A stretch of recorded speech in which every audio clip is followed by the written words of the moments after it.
50-30-20 அப்படின்னு ஒரு ரூல் இருக்குது. இந்த ரூலில் பார்த்தீங்கன்னாக்கா உங்களுக்கு எவ்வளோ இன்கமோ அதில் 50% வந்து நீங்கள் உங்களோட ஹவுஸ் ஹோல்டுக்கு செலவு பண்ணலாம். 50% நீங்கள் வாங்கியிருக்க இஎம்ஐயாக இருக்கட்டும், இல்லை உங்கள் ஹவுஸ் ஹோல்டு எக்ஸ்பென்சஸாக இருக்கட்டும், 50% தாண்டக்கூடாது, இன்க்ளூடிங் இஎம்ஐ. செகண்ட், நம்ம பேட் டெப்ஸ்ன்றதை பார்த்தோம் ஆல்ரெடி நம்ம. ஸோ உங்களுக்கான என்டர்டைன்மெண்ட்ஸ், உங்களுக்கான கேட்ஜெட்ஸ், உங்களுக்கான லக்ஸுரி, ஃபோனாக இருக்கட்டும், காராக இருக்கட்டும், வெக்கேஷனாக இருக்கட்டும், இது எல்லாத்தையுமே நீங்கள் ஐடென்டிஃபை பண்ணி வைங்க.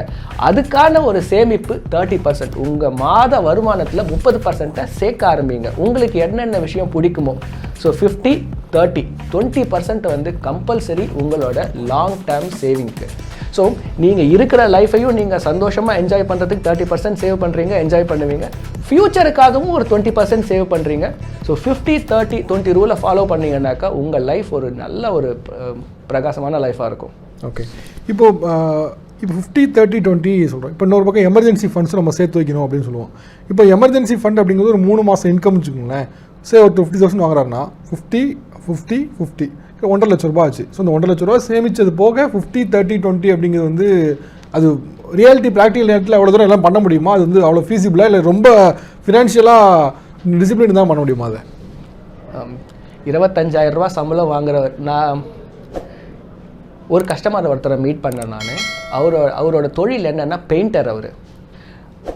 அவருக்கு வந்து ஒரு நாளைக்கு 950 rupees 1000 rupeesனு வச்சுக்கோங்க. ஆவரேஜாக அவருக்கு 20 நாள் தான் ஜாப் இருக்கும் அவருக்கு. ஸோ அவரோட மாத வருமானமே 20,000 ரூபாய். கடவுள் புண்ணியத்தில் அவர் வந்து சொந்த வீட்டில் இருக்கார், அவங்க அப்பாவோட வீடு அப்படியே இருக்கார். ஸோ 20,000 ரூபாய் அவர் வருமானம். அவரோட வயது பார்த்தீங்கன்னா 36, 2 பசங்க இருக்காங்க அவருக்கு.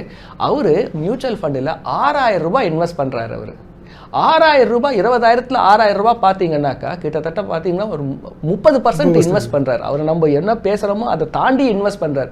ஸோ இன்வெஸ்ட் பண்ணணும்னு விரும்பினீங்கன்னாக்கா எப்படியும் நீங்கள் சேமித்து இன்வெஸ்ட் பண்ண முடியும். ஏன்னா நான் நிறைய கஸ்டமர், இது வரைக்கும் ஆயிரக்கணக்கான கஸ்டமரை பார்த்துருக்கேன். யாரும் இந்த அளவுக்கு வந்து சேமித்து நான் பார்த்ததில்லை. ஸோ அவர் it's eye opener for me, அந்த கிளைண்ட்டை பார்த்தது எனக்கு. ஓகே, இப்போ சார் இன்னொரு விஷயங்கள்ல இப்போ நிறைய யூத்ஸ் வந்து ஃபினான்ஷியலாக பண்ணும்போது அதிகமாக எக்ஸ்பென்ஸ் பண்ணுறாங்க, ரொம்ப சிம்பிளாக முடியக்கூடிய விஷயத்துக்கு அதிகமாக பண்ணுறாங்க அப்படிங்கிற மாதிரி இதுவும் வந்து உண்டு. ஸோ இப்போ இதெல்லாம் பண்ணிட்டு இருக்காங்கன்னா கண்டிப்பாக அதெல்லாம் அறவே கூடாது, இது வந்து உங்களுடைய லேட்டில் வந்து பாதிக்கும் அப்படின்னா என்ன மாதிரி விஷயங்கள்? ஒரே ஒரு வெல்த் சீக்ரெட், இது நீங்கள் பண்ணிங்கன்னா கண்டிப்பாக உங்கள் லைஃப் பாதிக்கும், இதை நீங்கள் செஞ்சீங்கன்னா உங்கள் வாழ்க்கையே மாறிடும் அப்படின்னாக்கா இந்த பர்சனல் ஃபினான்ஸில் பவர் ஆஃப் காம்பவுண்டிங்க.